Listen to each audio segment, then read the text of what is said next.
ano na, tulungan ako. Mission. O ma-mission na. Yung parang isang maliit. Kasi nakita mo talaga, pag nakita mo yung itsura, big yung production ng Incognito. It was high budget. Tapos itong isang lalaki na hindi mo kilala, katabi nila, nag-number 1. So it generate a lot of interest. Na parang, who's this guy? Tapos, it also serves as a lesson also to the big networks na pwede rin kayong parang magnegosyo or mag-risk sa isang project na ganito. Kasi matagal na namin pinropose to na ganito. Yes. So I need to go pa sa Netflix para mapatunayan na on your own. Pwede tayo mag-number 1 without malalaking artista or gastos. Yes. Basta mahalaga yung content.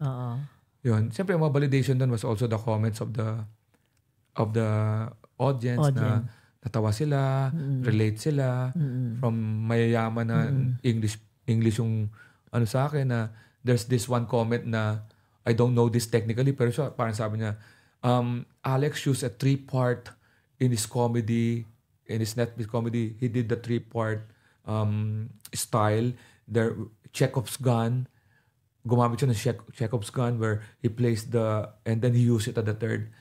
Wala akong idea doon. Pinagsasabi niya. Pero yung may nag-analyze. Tapos,